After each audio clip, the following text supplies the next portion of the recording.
अस्सलामुअलैकुम। मोहम्मद अज़हर सिद्दीक अपने programme math views के साथ हाज़िर खिदमत है। खुशखबरियाँ, मैं खुशखबरी तो नहीं कहता, लेकिन चीज़ और हालात जो है ना बेहतरी की तरफ चल रहे हैं। आज तीन चार इशू पे बात करनी है। एक तो प्रैक्टिस एंड प्रोसीजर एक्ट में ख्वाहिशात का अमल दखल ज़्यादा है। आइन और कानून अपनी जगह, ये मेरा अपना एक नुक्ता नज़र है और मैं समझता हूँ कि जस्टिस काजी फायजी साहब अपने स्टाइल से जो उनके जहन में जो पुरानी बातें उनको लेकर चल रहे हैं, हालांकि एक मामला मैं समझता हूँ बड़ा क्लियर है और इसमें justice Munib Akhtar, justice Ijazul Hasan, justice Ayesha Malik, justice Shahid Waheed, justice Muzahir Ali Naqvi, बहुत बेहतरीन जस्टिस सईद मंसूर अली शाह का अपना एक नुक्ता नज़र है, वो पुराना ही चला रहा है। वो समझते हैं कि पार्लियामान के जो स्याह करे सफ़ेद करे, जस्टिस अतर मिल्ला का भी ओपिनियन यही है। इस पर गुफ्तगू होगी। सरम जावेद वगैरह बाकी की ज़मानत हो गई है, रुबीना जमील की ज़मानत मनसूख हो गई है, उस पर गुफ्तगू होगी।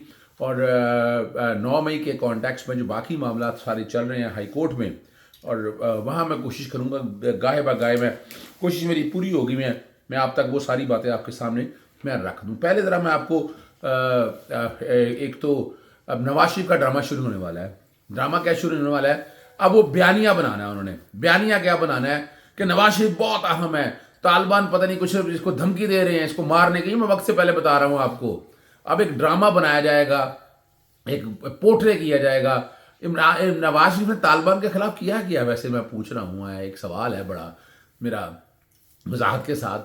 तो ये एक बयानिया बनाने की तैयारी है कि नवाज शरीफ की जान को खतरा है। इंग्लैंड इतना सब फिरता रहा हर जगह पर, जान पे क्या खतरा है। पाकिस्तान के अंदर हमने हालात देख ली। मैं वक्त से पहले ये इलेक्शन को डिले करने की भी एक कोशिश या काविश हो सकती है। अगर नवाज शरीफ पाकिस्तान में, मैं फिर कह रहा हूँ डील के बगैर नहीं आना उसने, और डील में मैंने वजूहत आपके सामने सारी रख दी हैं। और अब वो तैयारी अगर कर रहा है तो ये एक बयानिया बनाया जाएगा। ये मैं लंदन प्लान में बता रहा हूँ, लंदन प्लान जो बैठकर ये बना है कि बयानिया क्या बनाया जाए। तो बनाया जाएगा नवाज शरीफ नागुज़ीर है और उसको उसको तालिबान या कोई मुल्क दुश्मन कुफ्ते मारना चाहती हैं। अभी तक तो हैरानकुल बात है। अच्छा ये भी है क्या इसके पास? वो सराबुचा का, हालांकि मैं उसको पसंद नहीं करता कई मामला में। उसने पूछा जैसे ही लैंड करेगा महंगाई भाग जाएगी, लोड शेडिंग खत्म हो जाएगी, या डॉलर ऊपर धड़म से नीचे गिरेगा और वो नवाज शरीफ उस पर हुकाम में बैठ जाएगा। यानी मैं तो मजाकत बातें कर रहा हूँ कि अगर ये देखा जाए तो ये बयानिया चलने वाला है नहीं है। हजरात ग्रामी, फैसला आपको करना है कि आपने इस मुल्क को आगे लेके चलना है या यही ख्वाहिशात को आगे लेकर आप जाना चाहते हैं। और कमाल की बात है, फ़ारूक हबीब का केस लगा मुझे, वो जस्टिस शील साहब के पास लगा ज़रा ये इस मामले में माजरत के साथ ये वो स्पीड से काम नहीं कर पाते। और अब आईजी पंजाब ने कहा उनके पास नहीं है जी, और 2 हफ्ते के लिए और 16 अक्टूबर तक रिपोर्ट पेश करने की हदायत की है अदालत ने।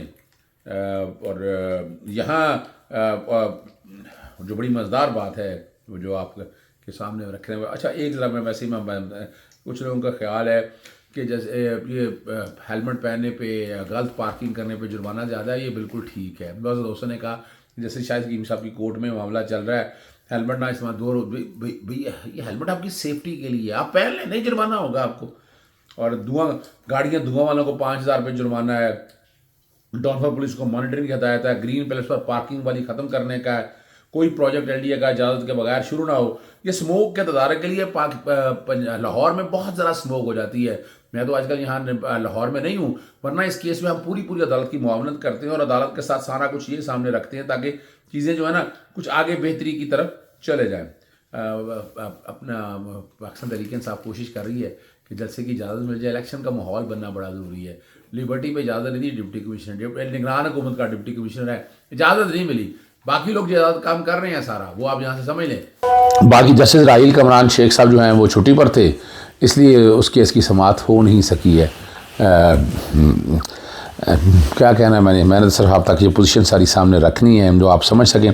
बाकी मैंने आपको बता दी है सनम की और बाकी जो है ना जी ज़मानत 3 की हो गई है। काफ़ी लोगों की ज़मानतें हाई कोर्ट ने कर दी हैं और वही एविडेंस बेस की बात है।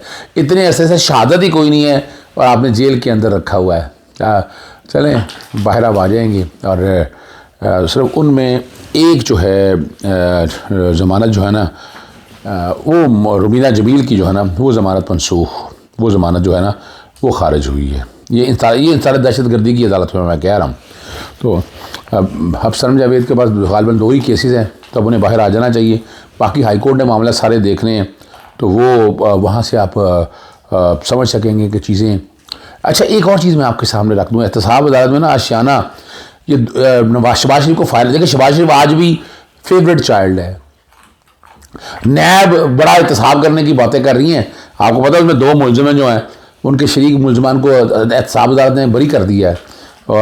कमरान कियानी है, कमरान कियानी आपको पता है ना, पता है आपको कि नहीं?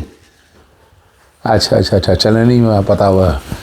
जनाब कियानी साहब जो हमारे साहबका चीफ ऑफ द आर्मी साहब हैं, उनके भाई हैं ये, उनको बरी कर दिया और कि उन्होंने दोनों ने तफ्सीस ज्वाइन कर लिया है टाइम आने के बाद। और इसी तरह ख्वाजा बहादुर के ख़िलाफ़ जो नैब का रेफरेंस है, ये देखें ना, ये कौन सी लेवल प्लेइंग फील्ड है, लेवल में देख लें। ये उन्होंने LDA को भेज दिया कि LDA करे इस पर कार्रवाई, छोड़ दें हमने कुछ नहीं करना है। अब ले चलते हैं आपको हमारा जो मेन इशू है।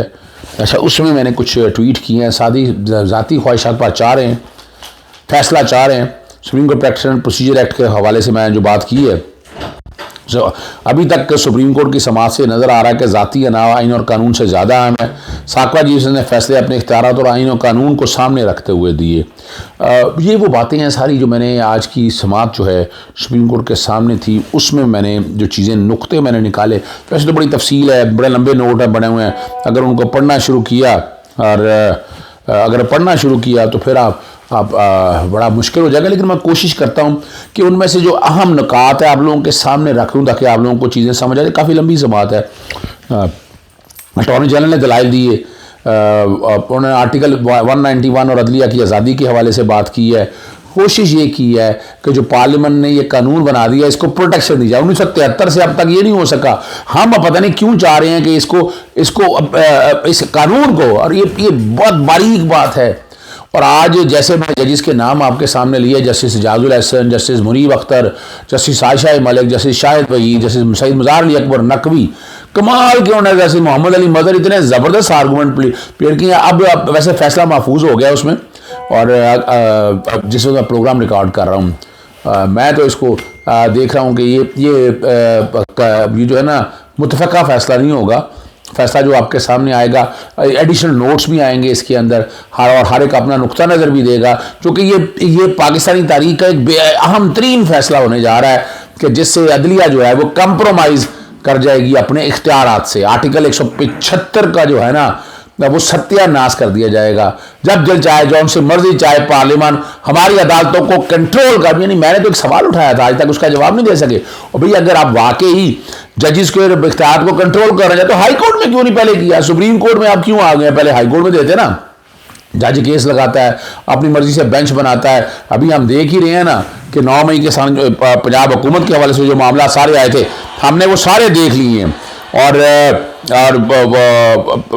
जिस तरह जो बातें सामने रखी हैं ना, ये आप क्या, जस्टिस जावेद के रिमार्क्स बड़े ज़बरदस्त थे। आप ये कह रहे हैं कि सुप्रीम कोर्ट के बनाने के रूल्स में पार्लियामेंट का तरमीम करने पर कोई पाबंदी नहीं, क्या फिर पार्लियामेंट के बनाए कानून में सुप्रीम कोर्ट से तरमीम पर भी पाबंदी रहा? ये बड़े ज़बरदस्त सवाल है कि 191 में जो किया हुआ है और वो एक्ट ऑफ पार्लियामेंट अगर बन जाए, वो अगर कॉन्फ्लिक्ट आ जाए तो जो कि रूल्स जो है वो कॉन्स्टिट्यूशनल स्कीम के तहत बने हुए हैं, एक्ट ऑफ पार्लियामेंट से ओवरराइड नहीं कर सकते। ये भी एक बेसिक कॉन्सेप्ट है। यहाँ चलते चलते वो बताने की कोशिश की उन्होंने जी कोई जनाब ज़ेर इल्तवा मुकदमा की तादाद 70,000 तक पहुँच चुकी है, तो शायद एक और कानून की ज़रूरत हो। यानी ये ट्रैक से उतारने की कोशिश कर रहे हैं। और वहाँ अगर, और वो अपना चीफ जस्टिस जो है ना इफ्तिखार चौधरी साहब के बारे में, वहाँ उन्होंने वो भी जिक्र कर दिया कि जनाब बड़ा नुकसान हो गया। एक आध केस के हवाले से अगर बात देखी जाए, मुझे 184(3) रहना बड़ा ज़रूरी है। और ये सारा इतराज़ ये आम केसेस का नहीं है, ये 184(3) के हवाले से सारी बातें हैं। और ये बड़ा ज़बरदस्त है जी। ये जस्टिस चीफ जस्टिस साहब ने कहा कि 9 बादियाती निज़ाम पर चलना है तो आज़ादी लेने का क्या फ़ायदा? ये बड़ी ज़बरदस्त बात है। 9 बादी कवानीन पर इंसार करके ही फील्ड मार्शल अयूब खान ने आइन दिया। ये बड़ी ज़बरदस्त बात समझिएगा। मास्टर ऑफ रोस्टर कमेटी वही काम करेगी जो चीफ जस्टिस करता है। एक जज में इख्तियार नहीं देना तो 3 के क्यों? जो 14 जजेस के, एक जजेस के रहम करम पर नहीं छोड़ा जा सकता, तो 12 को 3 के रहम करम पर कैसे छोड़ा जा सकता है? अगर माजी ने किसी जजेस ने इख्तियार फुल कोर्ट को नहीं दिया तो आप दे दें। ये सुप्रीम कोर्ट रूल्स के हवाले से बातें हो रही हैं। क्या सुप्रीम कोर्ट अपना दायरा इख्तियार बढ़ा सकती है? अगर पार्लियामेंट नहीं बढ़ा सकती तो क्या सुप्रीम कोर्ट बढ़ा सकती है? बिल्कुल बढ़ा सकती है।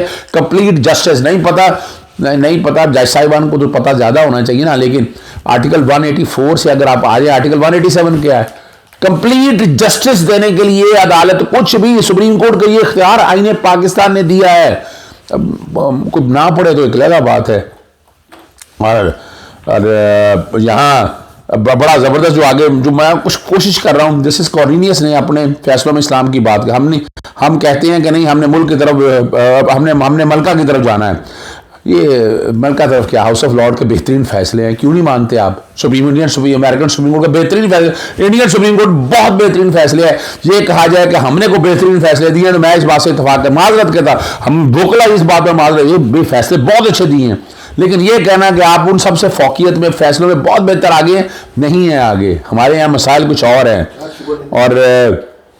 और यहाँ जो है ना सुप्रीम कोर्ट को अपने दायरा इख्तियार में तोसी पर, ये जस्टिस साहब जो बात कहना चाह रहे हैं ना कि जनाब हम जो इख्तियार, कौन सा इख्तियार है, यानी कौन सा इसमें इख्तियार में कौन सी तोसी, यानी एक बेंच बनाने के इख्तियार में या एक अपील फराहम करने, कौन से इख्तियार में तोसी हुआ? मेरी खुद समझ से ये बाहर है, ठीक है ना जी। और यहाँ मुल्क को आगे बढ़ाना है, वो ज़ाती मैं मामला जैसे आपके सामने रखता हूँ ना, उसी को अगर आप सामने रख दें। हाँ, ये स्पेसिफिक सवाल है कि स्टील मिल का नुकसान 30 जून 2022 तक अब तक 206 अरब हो चुका हुआ है। आप कह रहे हैं कि सुप्रीम कोर्ट एक्शन सब कुछ हुआ, सुप्रीम कोर्ट के खिलाफ चार्जशीट नहीं होनी चाहिए। ये जैसे सईद मज़ार ने मैं चेहरा दिखाया, शक्ल दिखाई है कि वो जो बिल्कुल गलत हुए हैं फैसले, और सारे फैसले गलत नहीं होते। कुछ अगर फैसले गलत हुए तो उस बुनियाद पर आप कहें कि सारा निज़ाम ही बदल कर रख दिया जाए, ख्वाहिशात पर फैसले हो जाए, तो ये नहीं हो सकता है। जैसे शाहिद वही साहब ने बहुत बेहतरीन आर्गूमेंट किए।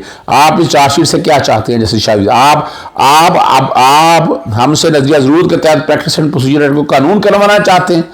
हम तनकीद सुनने से घबराते क्यों? आप मुझे आईना दिखाएं, मुझे कोई ये चीज़ जैसे अपना ना अपना काजी फाइज साहब, आप तारीख उठा कर देख लें, मुझे ज़रूरत नहीं, गूगल पे सर्च कर लें, आपको बहुत कुछ मिल जाएगा।